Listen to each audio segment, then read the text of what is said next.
dia. Hari ini saya akan melakukan penyuluhan tentang infeksi menular seksual atau salah satunya yaitu HIV atau AIDS.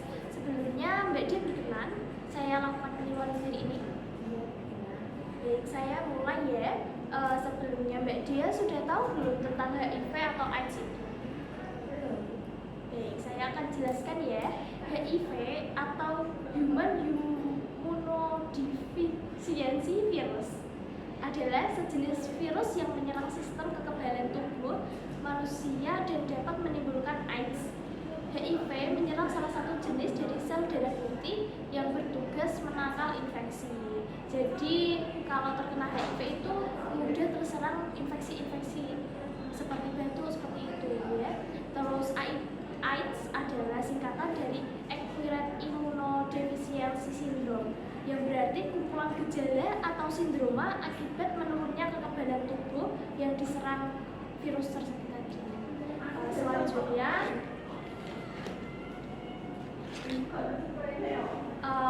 penyebab terjadinya HIV/AIDS. Sebelumnya Mbak udah tahu belum penyebabnya HIV atau AIDS?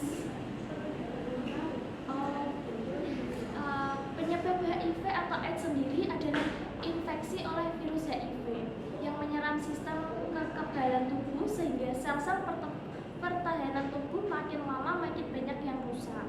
Terus penderita infeksi HIV menjadi sangat rentan terhadap semua bentuk infeksi pada tahap akhir. Selanjutnya ada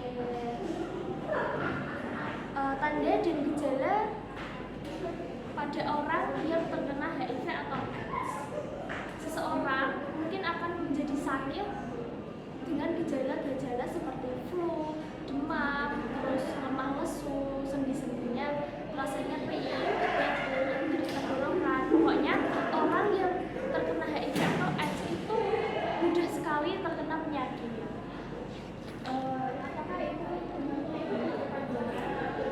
Iya, biasanya orang yang terkena HIV atau AIDS itu ya Mbak, itu tuh susah sembuh karena kekebalannya itu rentan sekali. Terus selanjutnya ada gimana sih HIV/AIDS menular. Yang pertama ada hubungan seksual dengan pengidap HIV atau AIDS. Terus yang kedua itu seperti gen ya, turun-temurun. Biasanya kalau ibunya atau bapaknya terkena HIV atau AIDS, biasanya menurun kepada anaknya. Seperti itu apa ya? Sangat sering terjadi. Terus yang ketiga ada darah dari darah yang tercemar HIV atau AIDS. Ketika Mbak atau saudaranya mungkin ya yang melakukan transfusi darah, itu akan rentan tercemar HIV atau AIDS ketika darah itu tidak dicek terlebih dahulu. Terus yang keempat ada pemakaian alat kesehatan yang tidak steril. Biasanya dilakukan terus apa ya Mbak, nggak berganti gitu loh. Ketika pasien, Mbak, umpamanya nih Mbak datang nih pasien pertama, terus suntiknya itu digunakan kepada pasien yang selanjutnya seperti itu. Itu tidak steril. Iya, harus ya udah satu orang satu ya. Terus selanjutnya ada menggunakan jarum suntik secara bergantian tadi ya, seperti itu tadi, tidak steril. Terus ini apa saja sih yang tidak menular? Ini tuh nggak menular HIV atau tidak bisa ya? Ada air mata itu nggak bisa menularkan HIV. Terus ada toilet yang dipakai secara bersama-sama itu tidak bisa menularkan HIV. Biasanya kan orang-orang itu salah pemikiran ya Mbak, dikira toilet yang secara bersama-sama itu bisa menularkan HIV atau AIDS.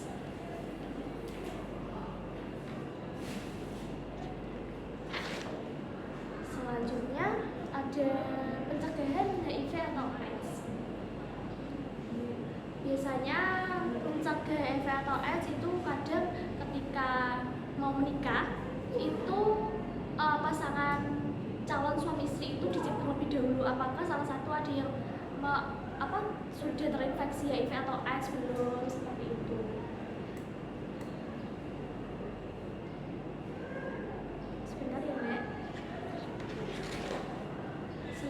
selanjutnya ada pengobatan HIV atau AIDS.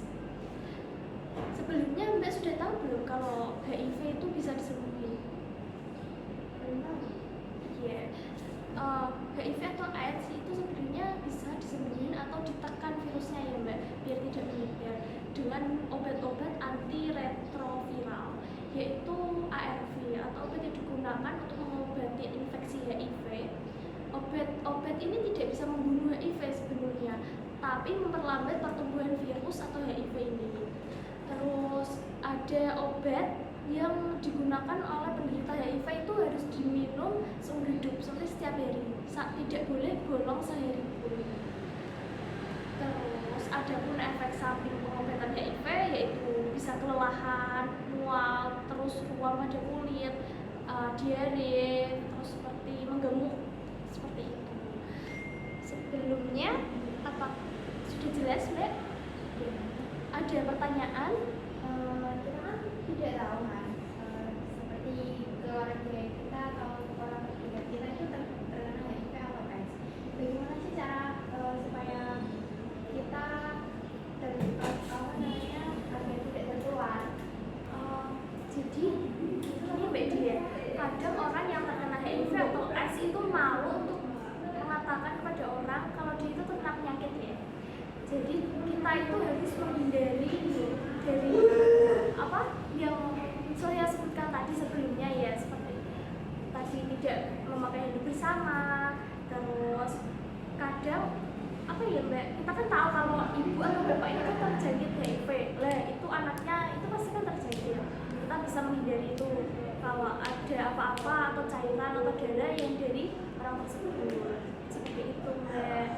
Jadi kita itu nggak bisa tahu kan, kita cukup bisa menghindar, terus kita memproteksi diri lah, seperti itu.